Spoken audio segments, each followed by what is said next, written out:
What's the most WTF moment you've ever had at a party? Was standing in a circle with 4 other people smoking some weed and talking. Girl comes up super drunk, all happy and smiling, everything is all good, and suddenly out of nowhere she drops her pants, squats down and pees right in front of all of us, like legit still talking and looking right at us. I hope this happened outdoors. We were outdoors but just barely 5 feet out the door. Ah, the old barley field parties. It was not in a field or even on the grass, she peed right on the concrete driveway and left a big puddle. That's why the lady is a tramp. I don't think she was a tramp. I actually felt bad for her because she was a nice girl from my school, so she probably woke up super embarrassed. I never saw her again after that. I was just quoting the song, and the song is ironic. I don't think anything negative about her peeing outside. It's all good in the hood. New Year's party at a farmhouse. This guy I know has taken LSD. He found a top hat and cape somewhere and was wearing them. He is having a bad trip and is just spiraling into a depression and fixating on death while being freaked out on his trip. So I take him outside to get him away from all the smoking and noisy drunks in the house. We step out on the dark porch and for a minute he seems to be getting right when suddenly about 10 cows run by the porch. His eyes go wide and he runs away. The drunks in the party yell the cows are out and they all start chasing the cows, trying to round them up, but the cows are now smarter than the drunk people, so they were not doing a good job of it. And I never saw that guy again. I found the cape and top hat laying on the floor like he just vanished and they fell straight down. The cows are out. I'm laughing my ass off. Sounds like hell of a mood swing. A real catalyst for a bad trip. Seems he was higher than the stakes. It's crazy that this dude was not heard of again. What an unfortunate coincidence. Taking him to the porch sounded good at first, but turned out to be an utter mistake. Damn, this one is easy to milk. I woke up being used as a pillow in threesome. Might be good or bad. Seen some videos where they used a pillow for masturbation? You don't happen to be my bestie, do you? It was just one time and it was only 'cause the tent wasn't big enough. So did you become the third or did it become a foursome? In the same street as our party, there was another party where someone flashed a laser into a helicopter flying over. Illegal. Police arrive at our party to find who has the illegal laser. I go into the house to hide the bong and weed, also illegal, and Terry's 5 or 6 people doing lines of cocaine. The backyard is full of cops, I think 5 or 6, and we're shitting ourselves thinking the police will come inside and catch us with all the drugs. The people at the other party flash their laser into the sky again and all the cops run off to catch the laser person. Sure they were cops, not cats? I'm an air traffic controller. For anyone reading this, do not shine laser pointers at aircraft. It may seem harmless and funny, but it happens all the time and can cause grievous injuries to pilots. I've seen people with permanent burn marks on their eye from some type of way that the laser can fragment and scatter if it hits the cockpit just right. It can completely fuck a pilot's night vision for 30 to 45 minutes, until their pupils can readjust to dim lighting again. If this happens during a critical phase of flight, low altitudes, it can lead to fatal errors. I've sent police helicopters after lasers, and have, many times, had to recite phraseology to other pilots on all my broadcast frequencies for 20 minutes following an occurrence. Attention all aircraft, unauthorized laser illumination event, location, altitude. It is a giant pain in the ass, and can cause a lot of serious harm that you may never realize. It is simply not worth it for a drunken prank. It is kind of crazy that they let anyone have a laser these days. They can be incredibly disruptive. I saw 2 guys jerking it while the girl they were with was in front of them eating fries. She didn't seem interested, she was just eating. Fries before guys. Chips before lips. The host got so drunk, he pulled his dead pet lizard out of the freezer, saving it to bury it in the spring, and showed it to everyone in the room. Then he started crying, threw up, pissed himself, and passed out. I have no idea if the lizard ever made it back to the freezer.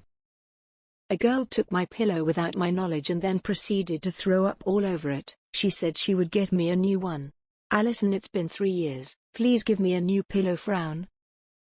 If you could have any game wiped from your memory, for good or bad, what would it be and why?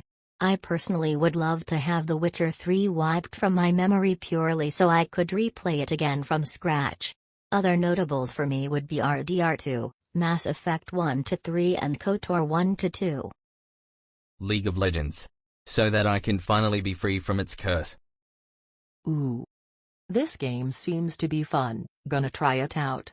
No way this could be bad for my mental health. I used to be good at that game. Found a broken build, had superhuman response time. Was on a 25-game win streak in ranked. Suddenly I had devs/hackers making sure I lost. Now I view all esports as a joke because the world is shit and you all deserve bans. Fuck that game. Haha. I just decided to stop after a year, and I got to say at the time I didn't realize how bad the game really was for my mentality. Hope you can get rid of it and start playing some games that'll actually make you happy. Is it true League players don't take showers? Archage. At the time, never had I seen a game create so many great multiplayer systems for the MMORPG genre and completely train wreck with aggressive and egregious monetization practices designed to keep players spending money. Open world land plot ownership, crop and husbandry cycles and breeding, maritime and land logistics-based economy, physically moving goods, player-run judicial system, player-owned crafting hubs, illegal, wild, resource farms, dedicated piracy faction, PvP castle sieges and the taxes collected when living on those lands. Was before BDO, language learning proficiency. I could go on.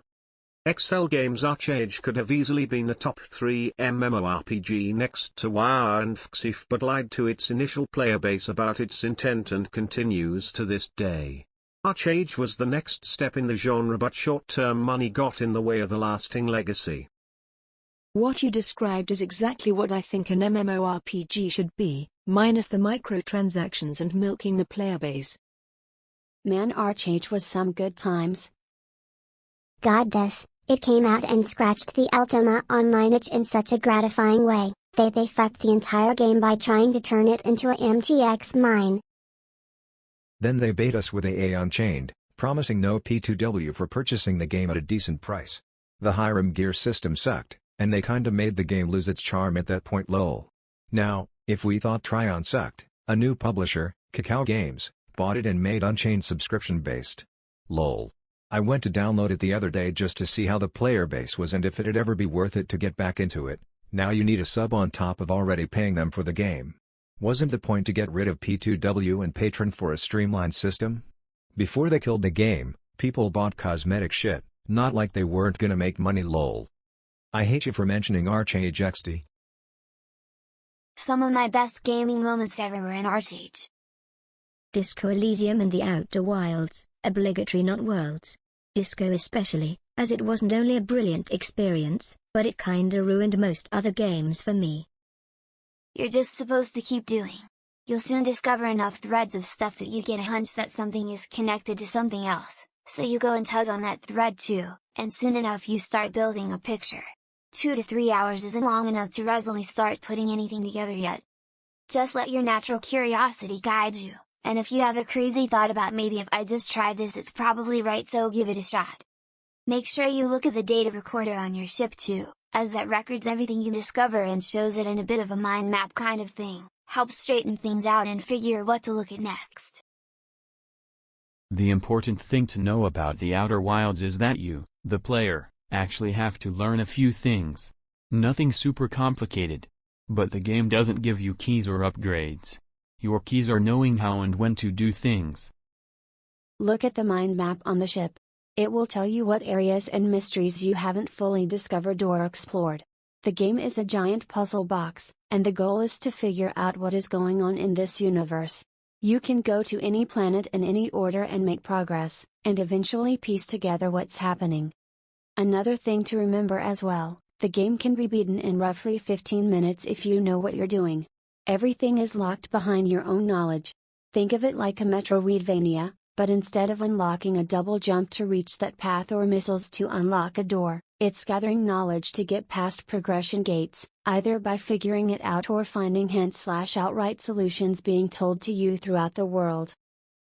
In your ship, there's a computer you can look at that keeps track of things you've discovered. Anytime you're feeling lost or stuck, go look at that computer. Even if you don't find anything relevant to whatever you're working on now, you can always find a totally different lead to pursue and come back to the current thing later. There are a lot of things where it'd basically be impossible, it would take a ridiculous stroke of luck, to solve them at the time you encounter them. And the game has no shortage of mysteries. Just go follow another mystery. God tier taste in games. I'll add Return of the Obra Dinn and Elden Ring, at least for me. I thoroughly explored every inch of the map on my first playthrough, to that list. If I could pick only one though, it would be Disco hands down, no contest. Very few if any, games managed to resonate so deeply with me on so many levels. Oh yeah, I really like what Lucas Pope's been doing. He's surely one of the best game designers currently active. Miyazaki is on that list as well, but I see the writing in Souls games as secondary to gameplay, but still very important, mind you. I'm very slowly progressing through Elden Ring, but as a new dad, it's gonna be at least a year till I'm done with it with the amount of stuff to do. Hopefully I don't get exhausted and leave it as I tend to in other open world games. How did it ruin other games? Disco Elysium was a great game, emo. Got into it after I played Divinity Original Sin 2, and I was thirsting for another RPG in that top-down style. The biggest reason was the quality of the writing. Thanks to Disco I finally realized what I want from interactive media, and now I'm a bit stuck, as there's hardly anything comparable, just Planescape, Torment, Norco and not much else. Divinity is really good gameplay-wise. I was actually a backer for the second, but it doesn't scratch that same itch in terms of the story. You're absolutely spot on about reading books, but tell that to my addled brain. There's just something about the interactivity of games that can keep me focused for longer periods of time. I love to read, but it's a constant struggle, especially the idea of actually finishing a book and not just balancing 15 of them at once. What I found helpful is reading short stories and novellas, but there's rarely as much depth as in Disco Elysium, for obvious reasons. When you think of Australians, what's the first thing that pops into your mind? Kangaroos. Same. I don't really know much about Australians. We also have wombats and koalas.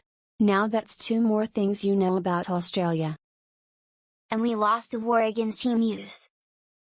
Why we must tell everybody that? It's supposed to be a shameful secret, you know?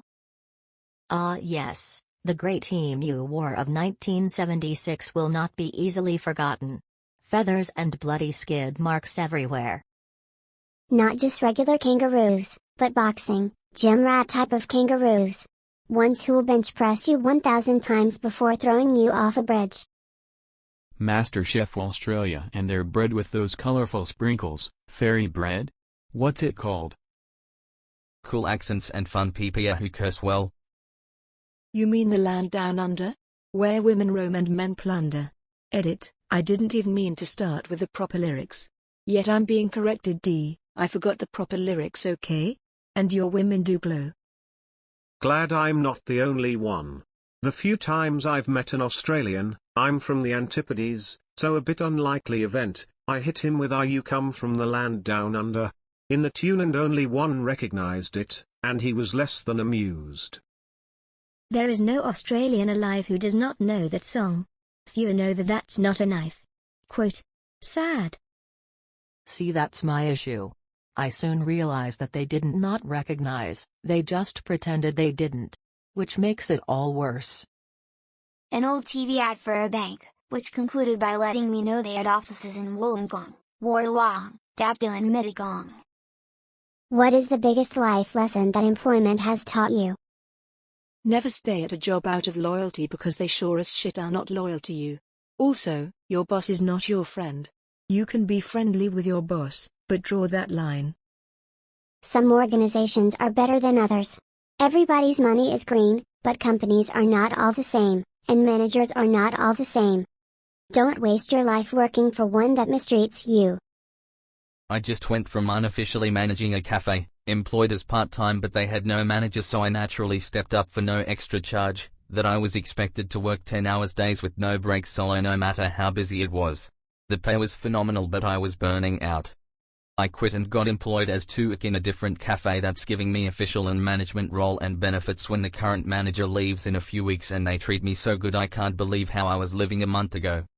The pay is a bit less but I never work alone and the owners communicate healthily with management. It's like I stepped into Bizarro world and I hope I never have to leave. Into Bizarro world and I hope I never have to leave. Into Bizarro world and I hope I never